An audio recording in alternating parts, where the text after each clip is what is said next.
I love what I do. It's been wonderful to be with Red River Human Services, and the dedication to helping everyone succeed, to try to get your questions answered, try to get the help you need. It's remarkable. It makes a difference in people's lives. There's always something new and interesting to do. The challenges that come from day-to-day work, but working with the people who come up with the new ideas and the way people pitch in and help each other. Whether it's something serious or something fun, we have people who are there to help celebrate, to commiserate, to recognize when someone's having a bad day, and they can help make it better. What we do is residential services. We have homes that we own where people live. We also have apartments where people live. In addition to residential services, we also provide day services. Day services include pre-vocational programs where people are not quite ready for jobs yet. We also have vocational programs where people get jobs, they get paid for what they do. And then we have some people that are retired or just not interested in working. So we run the gamut 24 hours a day in terms of our services. I have the best of all worlds in a job, is that I see the raw data in its true form and how people are doing in the programs that they're doing by achieving objectives and that type of data. But I also get to see the success stories that people have along the way. That truly, really, to me, is the quality that we're providing, is those success stories and making it about the individual and the things that they really want to succeed in.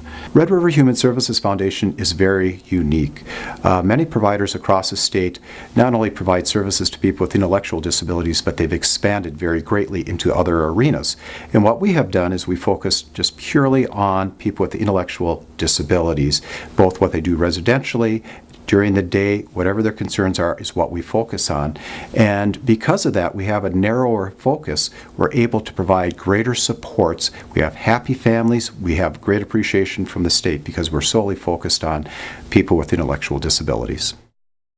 We are willing to look at what's going on and then work with people. What's going on in your life and how can we help?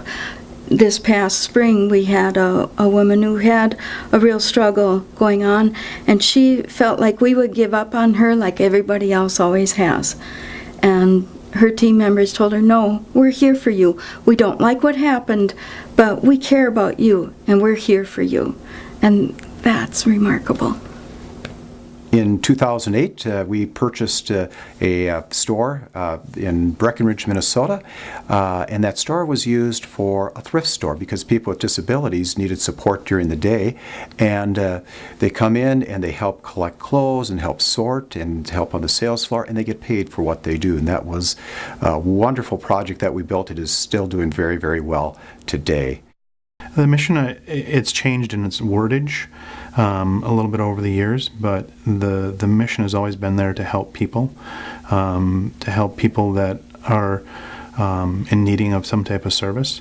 But its goal has always been providing the best quality services to people that we support. The one that touches my heart the most is my trips to the two state institutions in Sand Haven and in Grafton to see how people lived before the lawsuit in the early 80s and even after the lawsuit, and going into the facilities and looking at the small rooms that they have, mattresses on the floor if they have a mattress, the windows, if they have windows in their bedrooms, are up high, brick walls. The quality of life was horrible. And how we as providers across the state have been able to move people out of the institutions and into the community to better their life. When we've gone up there to interview people that were interested in our services, having parents come down, tour our facilities, and they're so impressed with not only the facilities, but the commitment from staff, the blessings that staff give to everyone that we have. And so my memorable stories really fall back on the state institutions, the poor quality of life, and how we have, as providers, greatly have improved it. There's so many different people to work with. It keeps it interesting, and the foundation from the board to the very part-time direct service professional, we learn what we're doing. We are dedicated to supporting our mission. That's in our job descriptions. We're there to make a difference in people's lives, And that's rewarding in itself. When you assist somebody to succeed in their life, it makes work great. There is a story about a couple that are married, and they were told years ago that no, this would never happen.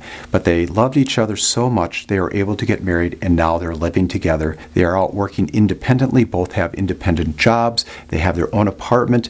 Years ago, when the institutions were around, this never would have happened. But thanks to the willingness, not only of the people we support, the two individuals and their family members, but our staff were willing to make whatever changes were needed to make it work for both of them. They're very happy people.